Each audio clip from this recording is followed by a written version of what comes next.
The rain's already started. Let me tell you a story, no rush, no noise, just a calm place to rest your thoughts. But before we start, make sure you hit that subscribe button. By the way, what time is it where you are right now? Things I almost said. There are words I almost said, little ones, important ones. Some that would have changed things, others that simply would have let someone know I saw them. I carry them still, not as regrets exactly, but as echoes of something tender that never quite found its way out. I think about that sometimes, especially on slow mornings or when I'm walking alone. How many versions of me live in the quiet just before I spoke? Like that time in the kitchen years ago when she turned to me in the middle of chopping onions and said, "You're being quiet today." And I wanted to say, "I think I'm falling in love with you." But instead, I smiled and said something about being tired. I wasn't lying, but I wasn't telling the truth either. Or that phone call with my father when he asked how things were going, and I wanted to say, "I miss you," even when we talk, but I didn't. I said I was fine because that's what we say when we don't know how to say anything softer. There's no bitterness in these memories, no weight I can't carry, just a kind of gentle ache, like a song I almost remembered the words to. I've come to realize that not every truth needs to be spoken to be real. Some truths are quiet companions. They live in how we look at someone a little longer than needed, how we offer help without being asked, how we show up again and again, even when we don't have the words. And maybe that's enough. Maybe presence can speak where language falters. Maybe the things I almost said have still found a way to matter. It happened on a train, sometime in late October, one of those short city rides where you're not really going far, just from one part of the day to the next. I remember the window seat being cold, not uncomfortable, just enough to make me notice it.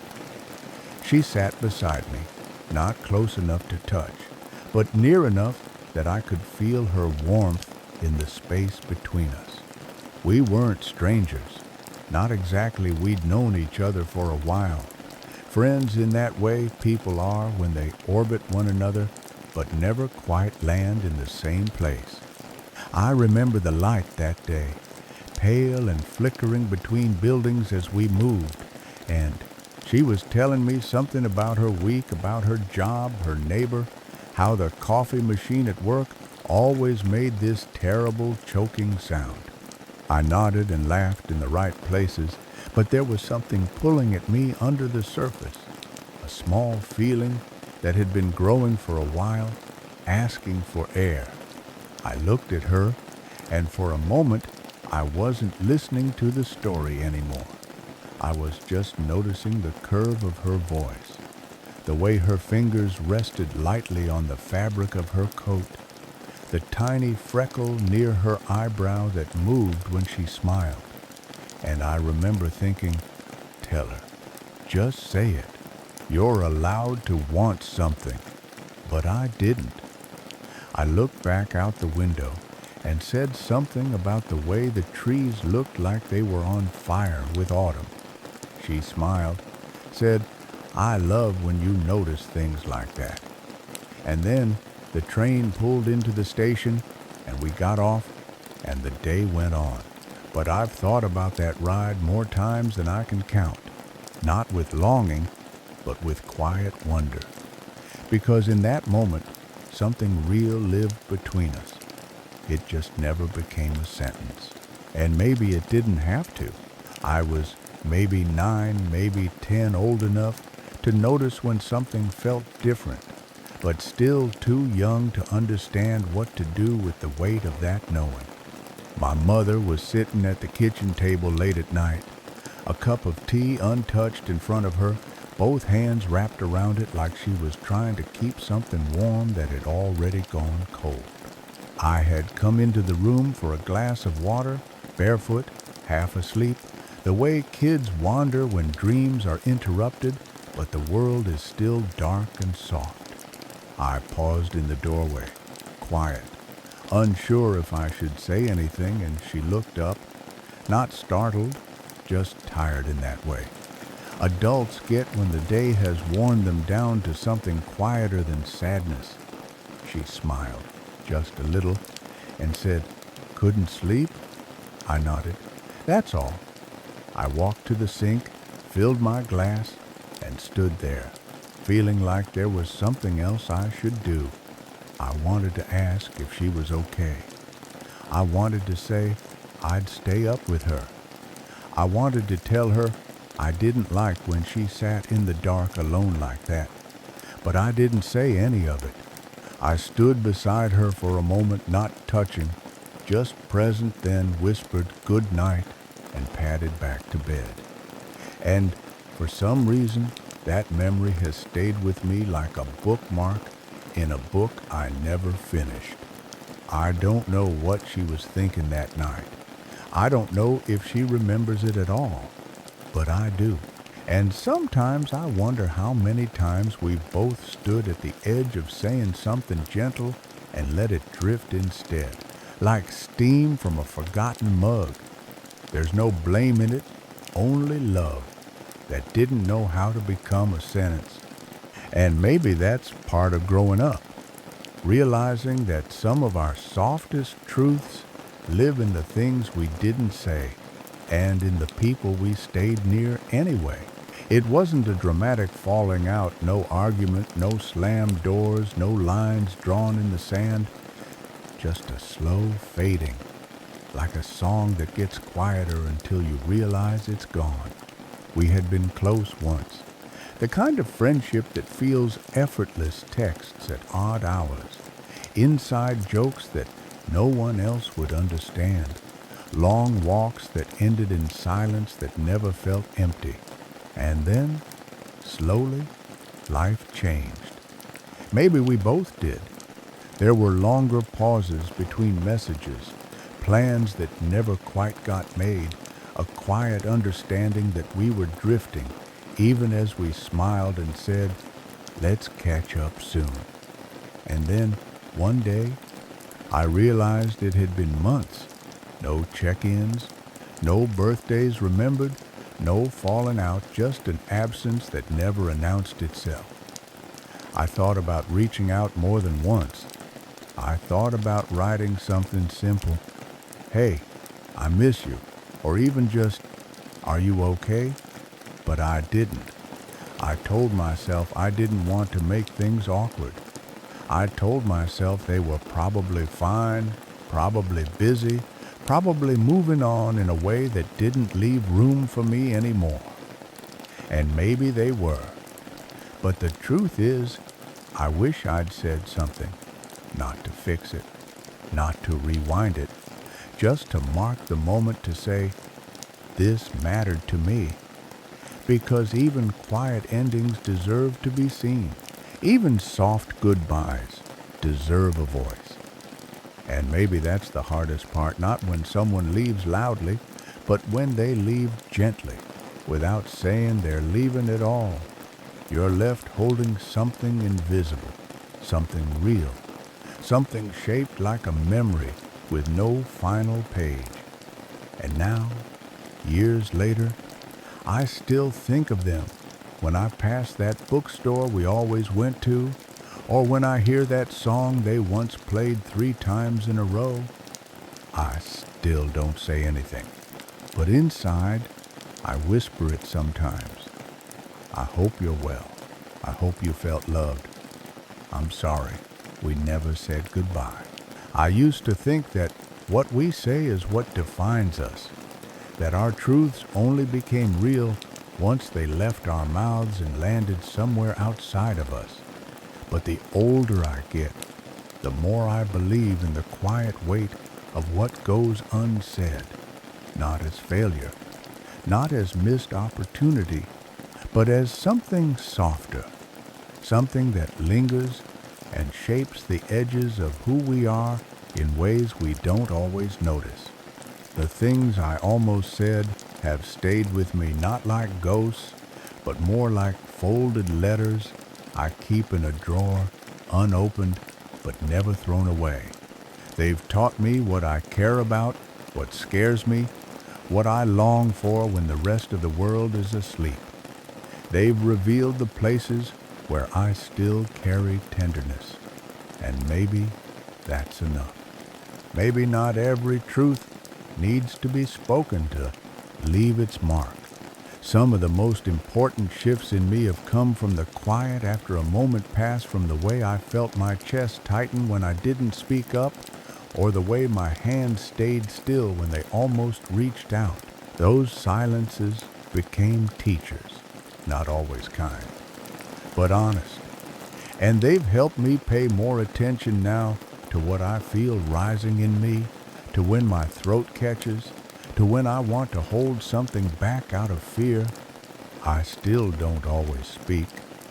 I don't always find the words in time, but I try to be gentler with myself about that now, because I've come to see that even the words that never leave us have a life. They shape how we move, how we love, how we learn to listen, and maybe, in some quiet way, they've made me more present, not louder, not braver, but more aware of what it means to want to say something true, even when I don't.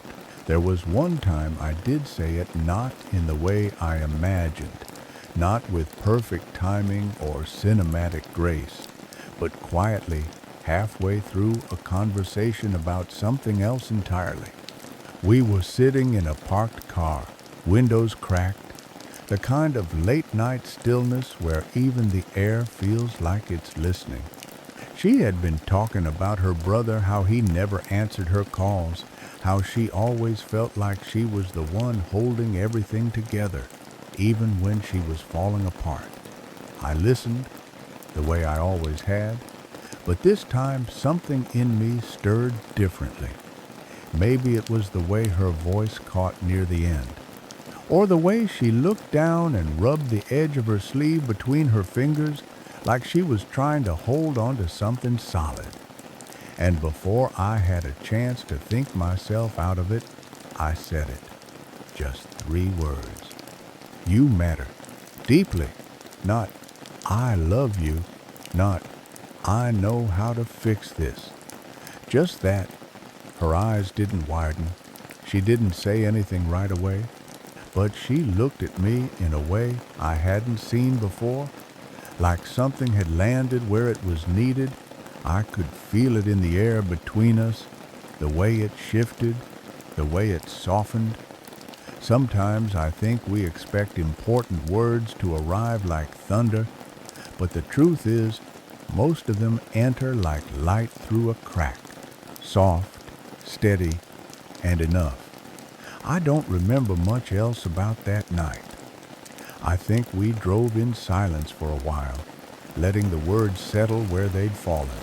But I do remember that I slept easier, and that for days afterward, she'd touch my arm gently when she passed, not saying anything, just a small acknowledgement that something true had been shared and it had stayed.